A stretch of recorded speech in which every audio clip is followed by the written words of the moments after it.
Good day to you all. Welcome to Aurora's podcast, a true-to-life story of a Filipina's journey to America. You are now listening to the episode 13. If this is your first time listening to Aurora's podcast, welcome to my show.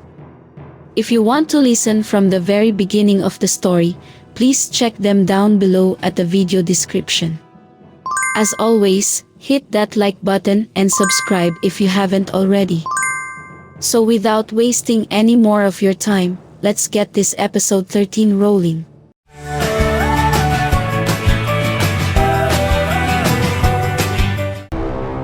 To recall what happened in the last episode, I said this was the most horrifying moment, not knowing whether I would be alive tomorrow. Jack went to our bedroom and shut the door. He called his pastor and they were talking on the phone for 1 hour. Jack's church members hated me because he has told them so many lies about me to deflect the truth and make it seem as if I am a terrible person. Of course, the church believes in him, for they were so blinded by his 20% donation to them. I got up slowly and headed towards the kitchen where Jack's 18-year-old son was eating his dinner. He was sitting across the table from me and we just looked at each other and he seemed to be so confused. He just arrived from school that night and so he has no idea what was going on that night. While I was waiting for something to happen, Jack's son looked like he wanted to say something to me, but he just bit his tongue. I could tell that there was something that bothers him, but he chooses not to share it.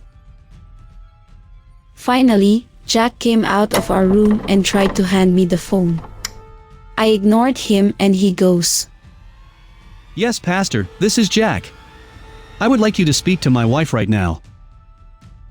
Jack said in an angry voice. "Okay, woman, talk to our pastor, please." Again, I ignored him like I never heard a thing. And so because I did not pick up the handset, Jack raised his voice again. "It is very late, I have to go to work early morning, let's finish this craziness, and let's go to bed." He went to bed that night and shut the door behind me. His son went to his bedroom. I went to the living room by the couch, curling up all night long, and was very vigilant. I did not want to close my eyes because I was so scared of my life. The following morning, which was Monday, Jack has left to work. Although I haven't slept, I still have the strength to go on.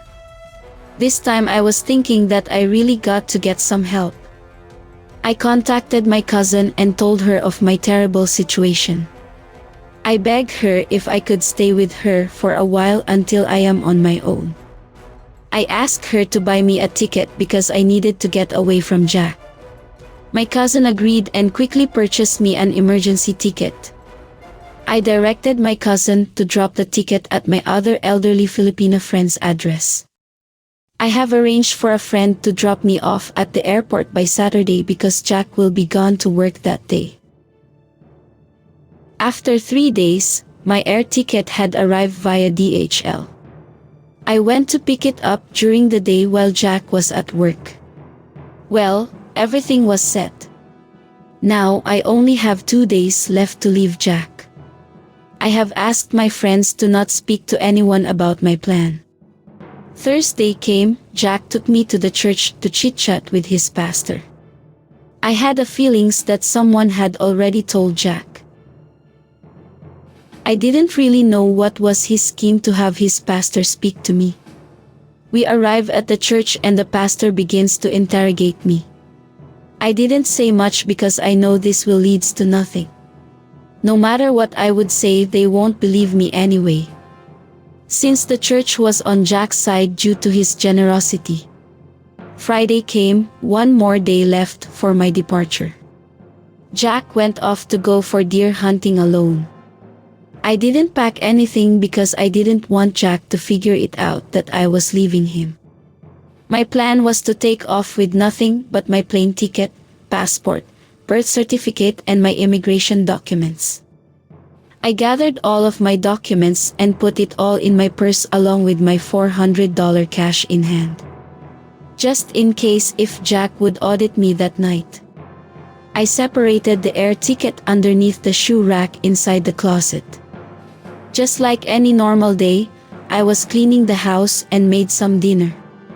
While we were waiting for Jack to come home from hunting, Jack's son and I were watching TV. After a long-awaited night, Jack arrived with no dead animal.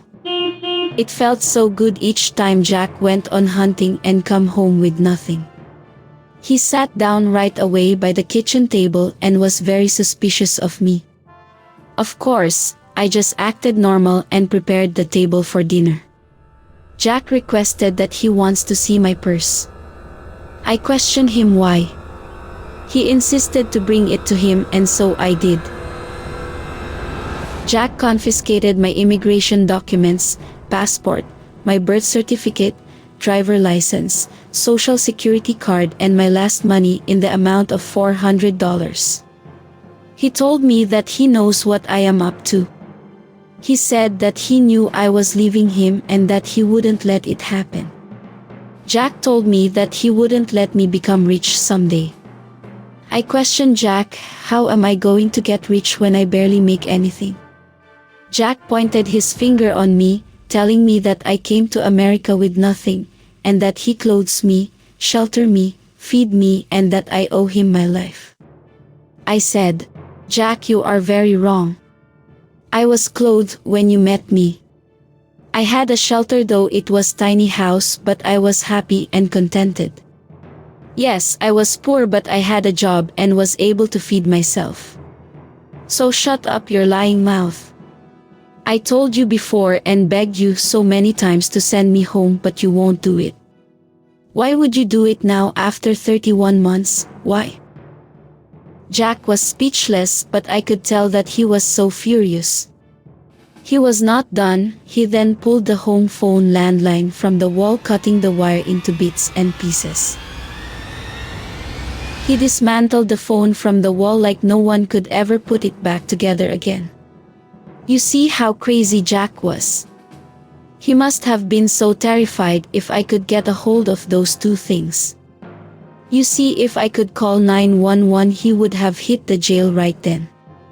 It was his guilt that got him into this craziness.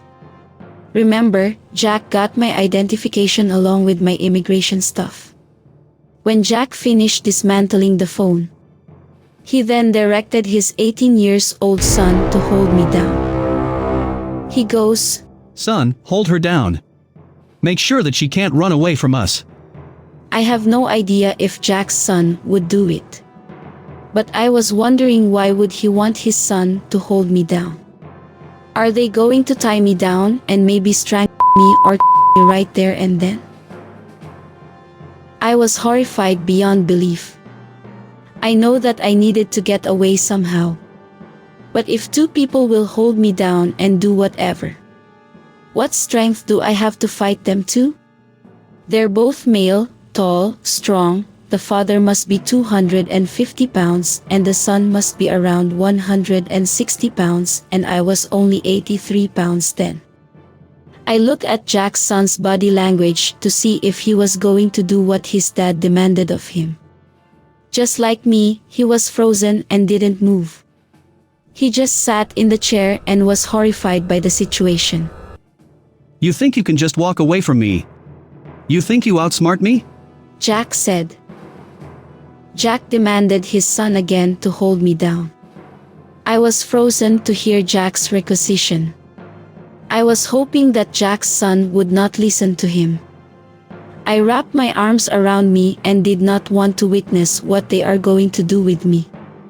I know I am going to be dead that night. I closed my eyes and felt something strange I can't quite describe. Something rushes over me. I got chills when it was really warm inside.